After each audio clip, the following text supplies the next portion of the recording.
lagi bersama saya Tias Paramita. Kita masih di obrolan pagi untuk edisi Jumat 26 Maret 2021 dan masih membahas seputar pendalaman pemahaman fungsi krematorium. Dan di sesi kedua ini Anda diberikan kesempatan untuk telepon di 23455. Dan sepertinya sudah ada pemirsa yang tidak sabar ya dari tadi untuk bergabung bersama kami. Om Swastiastu. Halo. Dengan disiagat oleh Pak Sutrisno.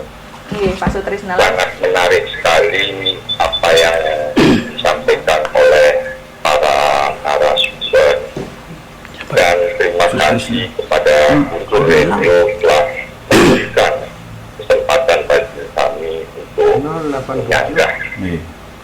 Yang pertama yang saya ingin menyampaikan ada beberapa hal yang perlu diluruskan, bahwa awik-awik desa adat Buleleng itu sudah ada sejak berdirinya desa adat, bukan tahun 2013. Itu keliru, karena di tahun 2013 itu adalah revisi yang kedua, sehingga kami mendaftarkan ke pemerintah Kabupaten Buleleng dan sudah ditandatangani oleh Bapak Bupati pada tanggal 22 Desember tahun 2013.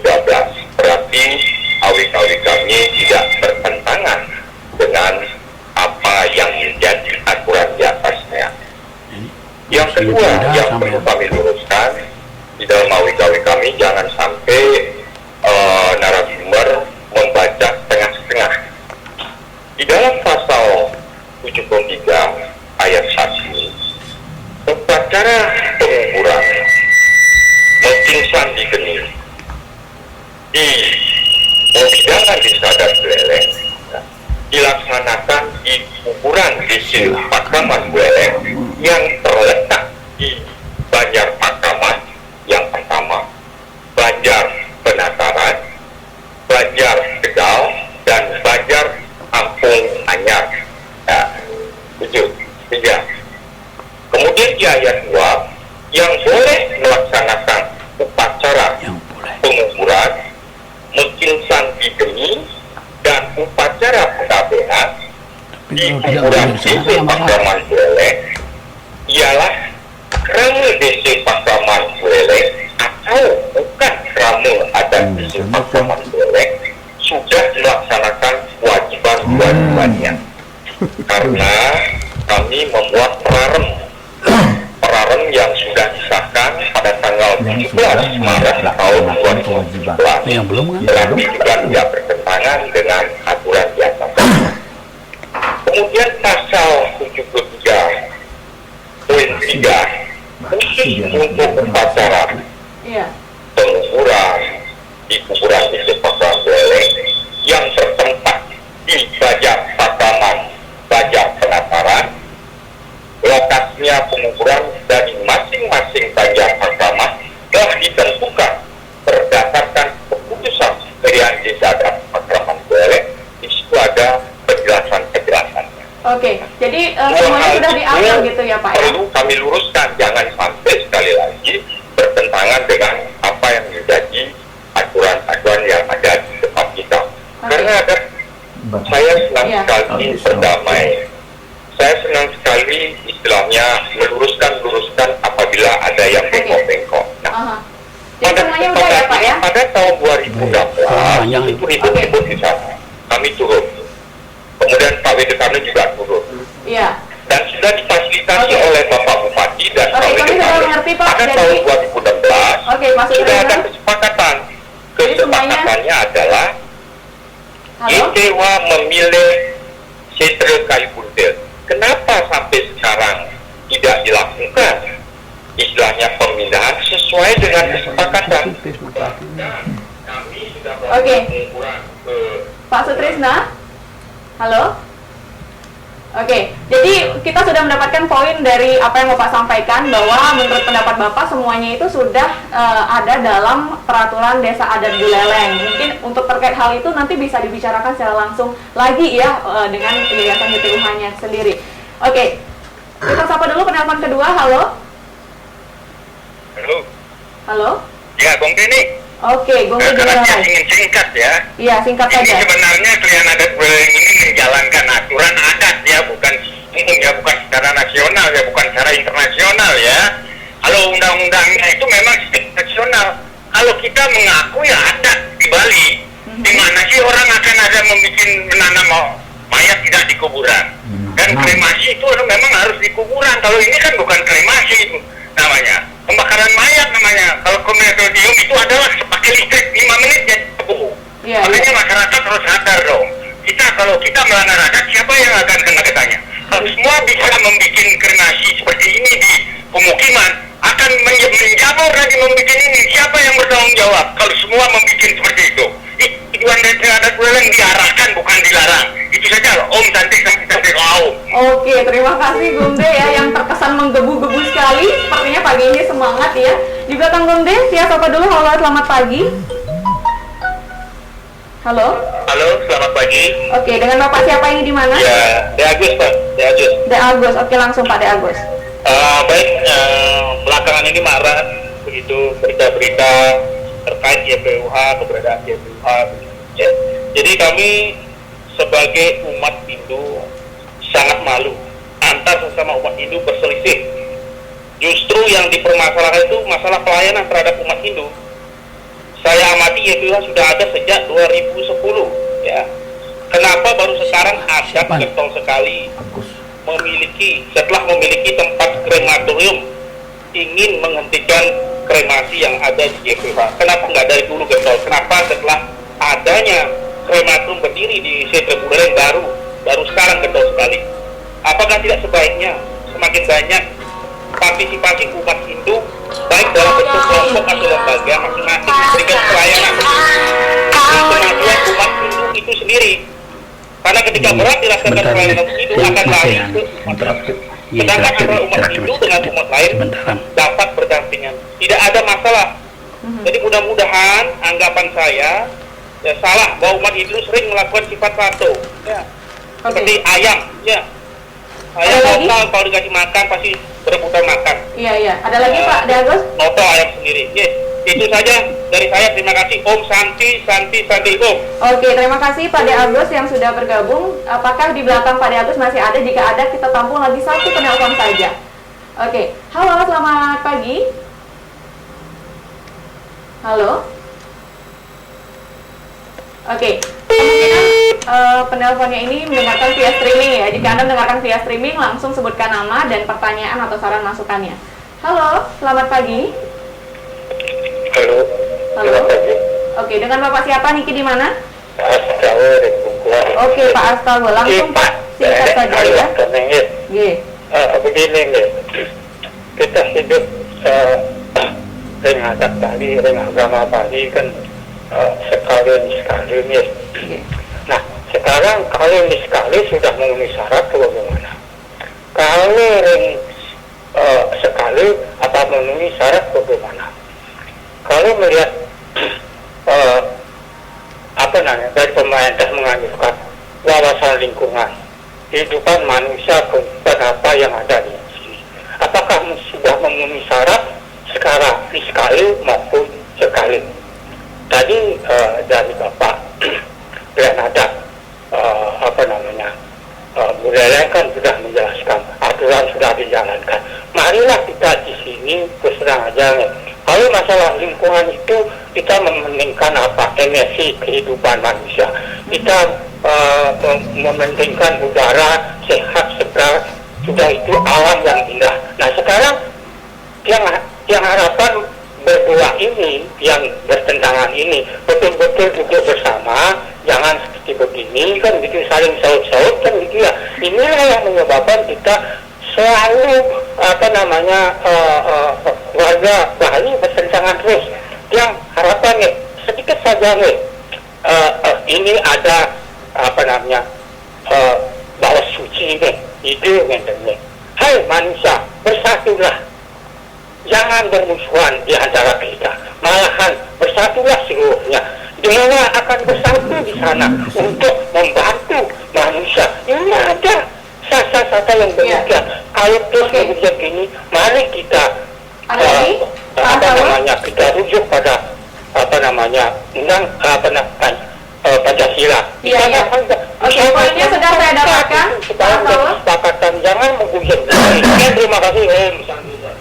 Oke, Om Santi Om. Terima kasih untuk Pak Astawa. Mohon maaf karena kita juga keterbatasan waktu ya agar tidak melebar. Kita cukupkan mungkin untuk 4 penelpon saja yang tadi sudah bergabung. Mungkin dari siapa Pak Ketua dulu yang ingin menanggapi? Iya. Oke, Bapak. Baik. Terima kasih Pak Sutresno. Pertama ingin saya tanggapi dahulu. Sebenarnya jujur saja kami tidak bermaksud untuk melawan desa adat. Kami juga sangat menghormati apa yang sudah diatur karena ini juga milik kita bersama. Sebenarnya ini diskusi kita gitu karena memang sarana untuk kita saling bertatap muka itu agak sulit dilakukan. Kemarin ada mediasi dari Pengkap, kami tidak semuanya bisa diterima dan kesannya itu tidak mediasi, cuman menekan kami, membacakan apa yang sudah dianggap benar begitu saja oleh desa adat gitu. Saya sudah sampaikan tadi bahwa betul kalau dikatakan bahwa awik-awik adat sudah ada sebelum 2013, tapi yang disosialisasikan kepada kami kan yang awik-awik adat tahun 2013. Kami tidak tahu yang sebelumnya bagaimana. Ya kami karena sudah sejak tahun bahkan sebelum 2010 sudah berjalan tidak pernah dipermasalahkan dan saya pernah merasa ikut datang ke beliau di awal pendirian ini dan itu tidak ada masalah sama sekali. Lalu kenapa kok baru sekarang harus diancam dengan harus tutup gitu? Deadline. Harus deadline. Itu masalahnya gitu. Terkait dengan pasal 73 itu kan ada 2 ayat. Itu kalau menurut saya harus dibedakan. Mana yang krama negak, krama asli, mana yang krama tamiu dan tamiu. Krama negak, krama tamiu dan tamiu itu mestinya dibedakan hak-hak dan kewajibannya dan itu harus tegas, tidak seperti sekarang kita seakan-akan menafsirkan sendiri seperti keinginan desa adat saja karena kita sekarang ini masyarakat multikultur, kita banyak punya kepentingan, kita sudah hidup di era demokratisasi, era globalisasi, itu nggak bisa desa adat menutup diri dari perkembangan masyarakat seperti ini. Ketika kita memiliki masalah seperti ini, janganlah sifatnya harus membunuh. Kita harus berdialog, lebih banyak berdialog, lebih banyak memberikan pencerdasan kepada masyarakat. Kami itu bukan anak SD yang baru kemarin yang tidak tahu apa-apa begitu. Bukan kami menganggap bahwa kami pintar, tidak juga gitu. Kita juga perlu belajar, karena itu kita perlu saling mengisi. Dalam kondisi perkembangan masyarakat seperti sekarang, mestinya kita lebih banyak diskusi. Kalau memang aturan adat itu tidak bisa menyesuaikan dengan perkembangan masyarakat, kan nggak ada salahnya juga kalau aturan awik-awik adat itu juga harus menyesuaikan.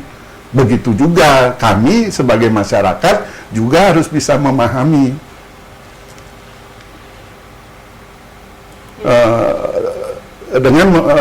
bisa memahami apa yang sebenarnya tersurat dan tersirat di dalam awik-awik adat. Menurut pembacaan kami dengan membandingkan juga dengan keputusan gubernur tentang desa adat, warga desa adat itu mestinya dibagi menjadi 3. Tadi krama negak, krama tamiu dan tamiu, dan itu berbeda hak dan kewajibannya gitu. Kami itu tidak jelas.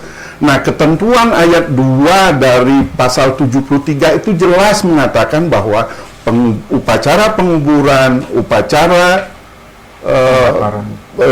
Mengking Sandi Geni dan pengabenan itu dilakukan oleh krama desa dan non krama desa setelah membayar kewajiban. Yang setelah membayar kewajiban itu kan untuk non, kalau kewajibannya dipenuhi. Kalau tidak, karena ada kata kalau dipenuhi syarat itu, berarti kan itu alternatif bagi kami. Tidak dipaksa. Bagaimana desa adat memaksa kami yang bukan krama desa? Karena itu pilihan. Banyak kasusnya kok di desa adat Buleleng yang bukan keramu negak itu tidak di setra adat Buleleng dimakamkan, diabenkan. Mereka bisa punya pilihan mau di mana saja gitu. Bahkan ada warga yang datang ke kami juga minta tolong untuk, kan itu sah menurut pasal 273 ayat 2 gitu. Iya. Oke. Mungkin Pak Surato mau menambahkan lagi?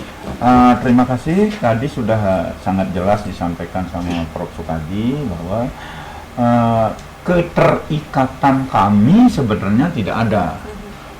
Karena kami ini bukan kerama adat Buleleng, dan keberadaan kami itu berpatokan kepada hukum negara. Tidak harus setiap orang yang tinggal di Buleleng itu tunduk pada awit-awit adat. Contohnya seperti tadi kan berbagai macam suku, berbagai macam agama yang ada di Buleleng. Apakah setiap orang yang tinggal di wilayah adat Buleleng harus tunduk pada adat Buleleng? Tidak. Seperti di awal kami sampaikan bahwa tidak hanya umat Hindu yang ada di wilayah adat Buleleng. Nah, karena itu sekali lagi tidak perlu itu dipermasalahkan gitu. Oke, itu dari Pak Surato ya. Nah, ini ada satu pertanyaan dari Pak Astawi yang belum terjawab. Sekarang jika secara skala atau niskalenya sudah skala yang sudah memenuhi syarat, apakah secara niskalenya sudah? Mungkin Pak Wilaso mau menanggapi? Ini kan kalau pertanyaan secara niskala, saya masih normal, ini bukan paranormal, tentu tidak bisa menjawab niskalanya. Tapi dari tatanan aturan berupacara seperti tadi, tanah itu menurut pandangan kami di yayasan itu dirubah menjadi melalui upekarian puja-puja difungsikan untuk tempat pembakaran.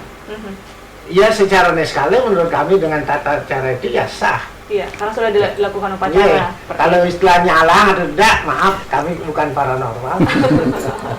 Oke, mungkin terkait permasalahan-permasalahan yang tadi dibahas dan juga ada saran masukan yang disampaikan, mungkin benar ya apa yang disampaikan oleh Pak De Agus tadi juga sama dengan Pak Asaul, agar kedua belah pihak ini bisa duduk bersama dan menyelesaikan permasalahan yang ada agar tidak simpang siur juga di masyarakat. Ya, kami Membuka pintu ya untuk melakukan diskusi tersebut. Oke, karena ini waktunya sudah lebih ya, 4 atau 5 menit yang menunjukkan emang tidak terasa kalau kita membahas terkait Yayasan YPUH. Ini terlihat antusiasme masyarakat yang ingin memberikan saran masukan dan juga pertanyaan-pertanyaan itu banyak sekali, tapi kita memang terbatas di waktu. Mungkin untuk closing statement, persilakan Pak Jero Mangku Nyaman Sedane selaku Ketua YPUH, apa yang ingin disampaikan kepada pemirsa Guntur Media di dimanapun berada? Terima kasih, Om Swastiastu kembali pada para pemirsa baik Guntur maupun di mana berada. Kami ucapkan terima kasih ikut juga berpartisipasi dan mendengar semua ini ya.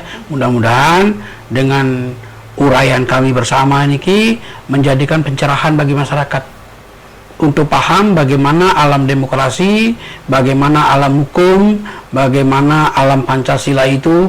Kita sebagai warga negara Indonesia, ya, jadi seluruh yang ada di negara Nusantara ini semua tersentuh dengan konsep itu.